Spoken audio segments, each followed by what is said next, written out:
Hello ನಮಸ್ತೆ ಎಲ್ಲರಿಗೂ, ನಾನು ಕಾಂತ. ಸ್ವಾಗತ ನನ್ನ ಎಲ್ಲ ಕತೆ ನಿಮ್ಮ ಜೊತೆ ಯೂಟ್ಯೂಬ್ ಚಾನಲ್ಗೆ. ಜೊತೆಗೆ ಶಿವರಾತ್ರಿ ಹಬ್ಬದ ಶುಭಾಶಯಗಳು ಎಲ್ಲರಿಗೂ. ಇದು ಇವತ್ತಿನ ವ್ಲಾಗೇ ಮಾಡ್ತಾ ಇದ್ದೀನಿ, ಅಂದರೆ ಹಬ್ಬದ ದಿನ ಬೆಳಗಿನ ವ್ಲಾಗ್ ಮಾಡ್ತಾ ಇದ್ದೀನಿ. ಇವತ್ತೇ ಅಪ್ಲೋಡ್ ಮಾಡೋಣ ಅಂತ ಮಾಡ್ತಾ ಇದ್ದೀನಿ. ಏನಿರುತ್ತೆ, ಬೆಳಗ್ಗೆ ಎದ್ದು ರಂಗೋಲಿ ಆಲ್ರೆಡಿ ರಂಗೋಲಿನ ಅಪ್ಲೋಡ್ ಮಾಡಿದ್ದೀನಿ, ವಿಡಿಯೋ ಶೇರ್ ಮಾಡಿದ್ದೀನಿ ನಿಮಗೆಲ್ಲ. ಸಿಂಪಲಾಗಿ ಶಿವನ ಲಿಂಗ ರಂಗೋಲಿ ಹಾಕಿದ್ದೆ. ಬೆಳಗ್ಗೆ ಬಾಗಿಲು ತೊಳೆದು ರಂಗೋಲಿ ಹಾಕಿ ಮನೆಯೆಲ್ಲ ಕ್ಲೀನಿಂಗ್ ಆಲ್ರೆಡಿ ಆಗಿದೆ. 3-4 ಡೇಸಿಂದ ಎಲ್ಲ ಡೀಪ್ ಕ್ಲೀನ್ ಮಾಡಿದ್ದೀನಿ. ಕಿಚನ್ ಸಮೇತ ಎಲ್ಲ ಕ್ಲೀನ್ ಮಾಡಿದ್ದೀನಿ. ಪ್ರತಿ ವರ್ಷವೂ ಅಷ್ಟೇ ಹಬ್ಬಕ್ಕೋಸ್ಕರನೇ ಡೀಪ್ ಕ್ಲೀನ್ ಮಾಡ್ಕೊತೀರಿ ಮನೆಯೆಲ್ಲ. ಶಿವರಾತ್ರಿ ಹಬ್ಬ ಅಂದರೆ ಎಲ್ಲರಿಗೂ ಗೊತ್ತಿದೆ, ಉಪವಾಸ, ಪೂಜೆ, ಜಾಗರಣೆ ಇದ್ದು ವ್ರತ ಮಾಡೋದು. ಇವತ್ತು ಬೆಳಗ್ಗೆನೂ ಪೂಜೆ ಇರುತ್ತೆ, ನೈಟು ಪೂಜೆ ಇರುತ್ತೆ. ಶಿವನಿಗೋಸ್ಕರ ಎಡೆ ಹಾಕ್ತೀವಿ ನಾವು. ಮತ್ತು ನಾಳೆ ಮಾರ್ನಿಂಗು ಪೂಜೆ ಇರುತ್ತೆ. ನಾಳೆ ಬೆಳಗ್ಗೆನೂ ಸ್ವಲ್ಪ ಅಡುಗೆ ಎಲ್ಲ ಮಾಡಿ ಎಡೆ ಹಾಕ್ತೀವಿ ದೇವ್ರಿಗೆ. ಸ್ನಾನ ಎಲ್ಲ ಮಾಡ್ಕೊಂಬಂದು ಪೂಜೆ ಮಾಡ್ತಿದ್ದೀನಿ. ಶಿವನಿಗೆ ಬಿಲ್ಪತ್ರೆಯಿಂದ ಸ್ವಲ್ಪ ಜಾಸ್ತಿ ಬಿಲ್ಪತ್ರೆ ಎಲ್ಲ ಇಟ್ಟು ಬಿಲ್ಪತ್ರೆ ಪೂಜೆ ಮಾಡೋಣ ಅಂತ ಎಲ್ಲ ರೆಡಿ ಮಾಡ್ಕೊತಾ ಇದ್ದೀನಿ. ಶಿವನ ಫೋಟೋಕ್ಕೆ ನೋಡಿ ಎಲ್ಲ ಮಾಡ್ತಾಯಿದ್ದೀನಿ. ಮನೇಲಿ ಪೂಜೆ ಮುಗಿಸ್ಕೊಂಡು ಮತ್ತು ನಮ್ಮೂರಲ್ಲೇ ಶಿವನ ದೇವಸ್ಥಾನ ಇದೆ, ಶಿವನ ದೇವಸ್ಥಾನಕ್ಕೆ ಹೋಗಿ ಪೂಜೆ ಮಾಡಿಸ್ಕೊಂಡು ಬರೋದು. ಮತ್ತು ಇವತ್ತು ಅಡುಗೆ ಏನು ಮಾಡಲ್ಲ, ಮನೆಯಲ್ಲಿ ಉಪವಾಸ ಇರ್ತೀವಿ. ದೇವಸ್ಥಾನದಲ್ಲೇ ಪ್ರಸಾದ ಕೊಡ್ತಾರೆ, ಅದನ್ನೇ ತೊಗೊಂಡು ತಿಂದ್ಬಿಟ್ಟು ಮತ್ತು ನೈಟ್ ಏನು ಅಡುಗೆ ಮಾಡಲ್ಲ, ಹಾಗೆ ಉಪವಾಸನೇ ಇರ್ತೀವಿ. ಶಿವರಾತ್ರಿ ಹಬ್ಬದಲ್ಲಿ ಮಾತ್ರ ಶಿವನಿಗೆ ಸಪ್ರೇಟಾಗಿ ದೀಪ ಹಚ್ತೀನಿ.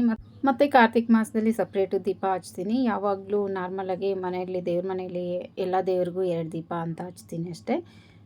ಮನೇಲಿ ಪೂಜೆ ಮುಗಿಸಿ ದೇವಸ್ಥಾನಕ್ಕೆ ಹೋಗ್ತಿದ್ದೀವಿ. ನಿಮಗೂ ಶೇರ್ ಮಾಡ್ತೀನಿ. ನಮ್ಮೂರು ದೇವಸ್ಥಾನ, ಈಶ್ವರನ ದೇವಸ್ಥಾನದಲ್ಲಿ ಪೂಜೆ ತುಂಬ ಗ್ರ್ಯಾಂಡಾಗಿ ತುಂಬ ಚೆನ್ನಾಗಿ ಮಾಡಿರ್ತಾರೆ. ಹೋಮ ಎಲ್ಲ ಇತ್ತು. ತುಂಬ ಜನ ಬರ್ತಾರೆ. ಸುತ್ತಮುತ್ತಲು ಎಲ್ಲೂ ಈಶ್ವರನ ಟೆಂಪಲ್ ಇಲ್ಲ, ಅದಕ್ಕೆ ನಮ್ಮೂರಿಗೆ ಇವತ್ತು ತುಂಬಾ ಸುಮಾರು ಊರುಗಳಿಂದ ಎಲ್ಲ ಬರ್ತಾರೆ. ತುಂಬ ಗ್ರ್ಯಾಂಡಾಗಿ ಪೂಜೆನೂ ಆಗಿರುತ್ತೆ. ಎಲ್ಲರನ್ನೂ ಇನ್ವೈಟ್ ಮಾಡಿರ್ತಾರೆ. ಪಾಪ ಐನೂರು ಬಂದು ಎಲ್ಲರನ್ನೂ ಇನ್ವೈಟ್ ಮಾಡ್ತಾರೆ, ಮನೆ ಮನೆಗೂ ಬಂದು. ಹಾಗೆ ಇದೆ ನೈಟೆಲ್ಲ ದೇವಸ್ಥಾನದಲ್ಲಿ ಇವತ್ತು ನಾಟಕ ಇದೆ. ಯಾರೋ ಭರತನಾಟ್ಯ ಪಾರ್ಟಿಸಿಪೇಟ್ ಮಾಡ್ತಿದ್ದಾರಂತೆ ಮಕ್ಕಳು. ಪೆಂಡಾಲೆಲ್ಲ ಹಾಕಿ ರೆಡಿ ಮಾಡಿದ್ದಾರೆ ಊಟಕ್ಕೆ ಮತ್ತು ರಾತ್ರಿ ನಾಟಕ ಭರತನಾಟ್ಯಕ್ಕೆಲ್ಲ. ಪೂಜೆ ಮುಗಿಸ್ಕೊಂಡು ನಾವು ಹೋಗಿ ಬಂದ್ವಿ ದೇವಸ್ಥಾನಕ್ಕೆ. ತುಂಬಾ ರಶ್ ಇತ್ತು. ಡೀಟೇಲಾಗಿ ವಿಡಿಯೋ ಅಷ್ಟೊಂದು ನೀಟಾಗಿ ವಿಡಿಯೋ ಮಾಡೋಕ್ಕಾಗಲಿಲ್ಲ, ಜನ ಬರ್ತಾನೆ ಇದ್ದರು. ಅದಕ್ಕೆ ಸ್ವಲ್ಪ ವಿಡಿಯೋ ಮಾಡಿದ್ದೀನಿ, ಅದನ್ನು ನಿಮಗೂ ಶೇರ್ ಮಾಡಿದ್ದೀನಿ. ಮತ್ತು ಪ್ರಸಾದ ಎಲ್ಲ ಕೇಸರಿಬಾತ್ ಮತ್ತು ಉಪ್ಪಿಟ್ಟೆಲ್ಲ ಮಾಡಿದ್ರು, ತುಂಬ ಟೇಸ್ಟಾಗಿತ್ತು. ಪ್ರತಿ ವರ್ಷವೂ ಅಷ್ಟೇ ತುಂಬ ಚೆನ್ನಾಗಿ ಫ್ಲವರ್ ಡೆಕೋರೇಷನ್ ಮಾಡಿಸ್ತಾರೆ ಮತ್ತು ಹೋಮ ಎಲ್ಲ ಮಾಡಿಸ್ತಾರೆ. ಈ ವರ್ಷವೂ ಅದೇ ಥರ ಮಾಡಿದರು. ಮತ್ತು ನೈಟು ದೇವರಿಗೆ ಅಂತ ಎಡೆ ಹಾಕಬೇಕು, ಅದನ್ನು ನೆಕ್ಸ್ಟ್ ವಿಡಿಯೋಲಿ ಶೇರ್ ಮಾಡ್ತಾಯಿದ್ದೀನಿ. ವೆನ್ಸ್ಡೇ ಮಾರ್ನಿಂಗ್ ವ್ಲಾಗ್ ಇಷ್ಟ ಆಗಿತ್ತು. ಹಾಗೆ ಪ್ರತಿ ವರ್ಷವೂ ಜಾಗರಣೆ ಇರಬೇಕು ಅಂತ ಅಂದ್ಕೊತೀನಿ. ಸ್ವಲ್ಪ ಟೈಮ್ ಇರ್ತೀನಿ, ಅವತ್ತಂತೂ ಇನ್ನೂ ತುಂಬ ಜಾಸ್ತಿ ನಿದ್ದೆ ಬರ್ತಾ ಇರುತ್ತೆ. ಜಾಗರಣೆ ಇರೋಕ್ಕೆ ಆಗೋಲ್ಲ. ಒಂದು ಅರ್ಧ ರಾತ್ರಿ ಇರ್ತೀನಿ, ಅರ್ಧ ರಾತ್ರಿ ನಿದ್ದೆ ಮಾಡಿಬಿಡ್ತೀನಿ. ಇವತ್ತು ಅಂದ್ಕೊಂಡಿದ್ದೀನಿ ಇರಲೇಬೇಕು ಇವತ್ತು ಜಾಗರಣೆ ಅಂತ, ನೋಡಬೇಕು ಹೇಗಾಗುತ್ತೆ ಅಂತ. ನೋಡಿ ದೇವಸ್ಥಾನಕ್ಕೆ ಬಂದ್ವಿ. ಹಾಗೆ ಈ ವರ್ಷ ನಾನು ತಂಬಿಟ್ಟು ರವೆ ಉಂಡೆ ಎಲ್ಲ ಪ್ರತಿ ವರ್ಷ ಮಾಡ್ಕೊತಿದ್ದೆ. ಈ ಸಾರಿ ಮಾಡಲಿಲ್ಲ, ಅಮ್ಮನೇ ಮಾಡಿ ಕಳಿಸಿದ್ದಾರೆ. ಯಾವ ವರ್ಷವೂ ಊರಿಂದ ತೊಗೊಂಬರ್ತಾ ಇರಲಿಲ್ಲ ಹಬ್ಬಕ್ಕೆ ಅಂತ. ಈ ವರ್ಷ ಏನೋ ಗೊತ್ತಿಲ್ಲ, ಈ ವರ್ಷ ನಾನು ಮಾಡಲಿಲ್ಲ, ಅಮ್ಮನೇ ಕಳಿಸಿದ್ದಾರೆ. ರಾತ್ರಿ ಎಡೆ ಹಾಕಬೇಕು ದೇವ್ರಿಗೆ ಅಂತ ಶೇರ್ ಮಾಡ್ತೀನಿ ವಿಡಿಯೋನ.